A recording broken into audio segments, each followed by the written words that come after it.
Hello, my name is Aalborg Aalborg and I'm the manager of the Aalborg Defence and Garrison Museum. The museum comprises the Danish total defence, which is Army, Air Force, Navy, Home Guard, Police and Rescue Services.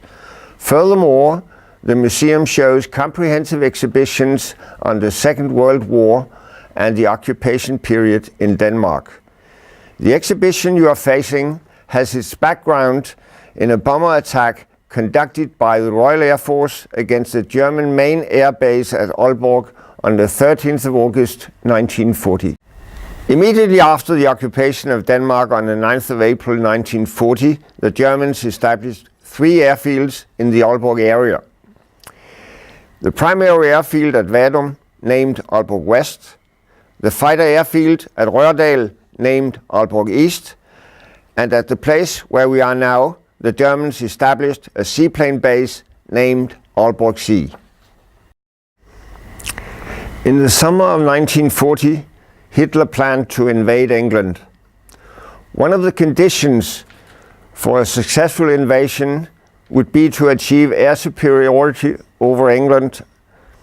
Therefore, German Air Force units from Norway were moved to Denmark and Germany in order to be able to bomb Royal Air Force airfields in England and Scotland.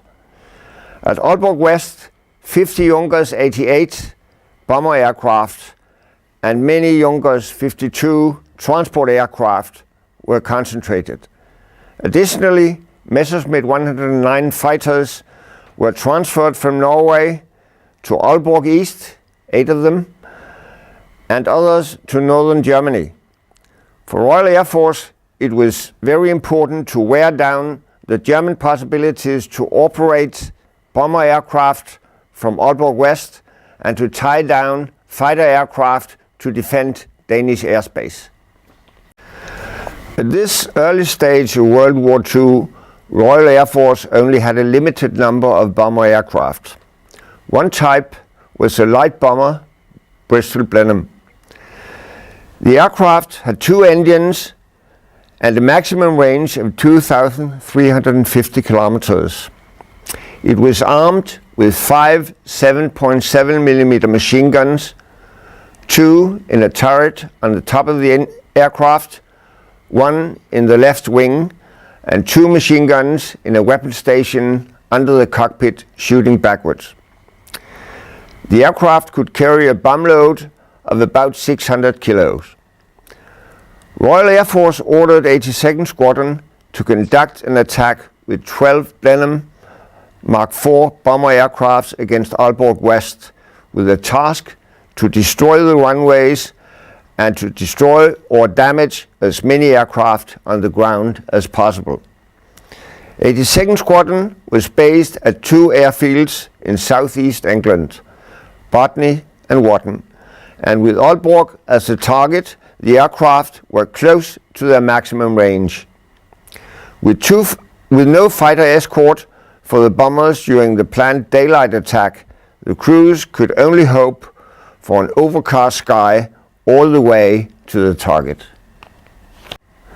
The 12 bombers took off from their bases at 8:30 in the morning and flew in a formation with 2 sections of 6 aircraft. Within the sections, the subsections of 3 flew at slightly different altitude in order better to be able to support each other in case of attack from German fighters. During the crossing of the North Sea, 1 aircraft of the rear section turned back to England due to fuel problems. The squadron commander, Edward Lard, was a very experienced and fearless pilot who expected very much from his crews. The intention was to cross the west coast of Jutland at Thyborøn and fly along the Limfjord to the target area. However, they crossed the coastline 60 kilometers further to the south at Søndervig. The cloud cover they had benefited from over the North Sea disappeared when passing the coast, and the formation had to fly in bright sunshine all the way to Aalborg. The Germans immediately spotted the formation, and based on the direction of flight, it was easy to guess the target. Fighters and air defense at Aalborg were immediately alerted and were ready when the formation arrived at the target. When the formation arrived at Aalborg, the first section was immediately attacked by the air defense around Aalborg Sea and Aalborg West, and the Messerschmitt fighters from Aalborg East.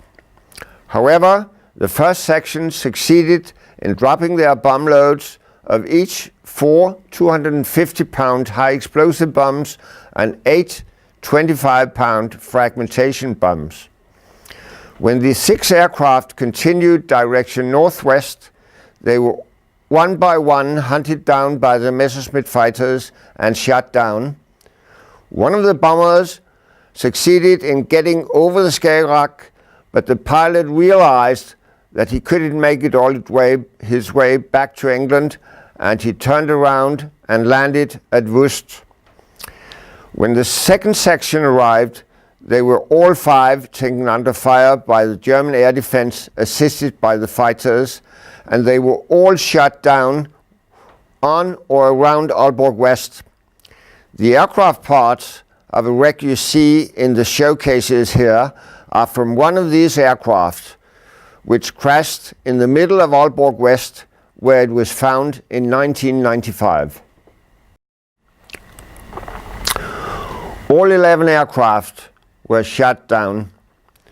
Of the 33 crew members, 20 were killed, while the remaining 13 were taken prisoners and sent to prison camps in Germany.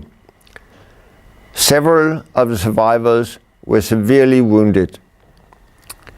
The terrible result from the Aalborg attack was one of the reasons why the Royal Air Force changed to conduct bomber attacks during darkness or with effective fighter coverage. One could say that the Royal Air Force had some revenge when 7 Junkers 88 bombers from Aalborg West were shot down over England on the 15th of August, 2 days after the disaster in Aalborg.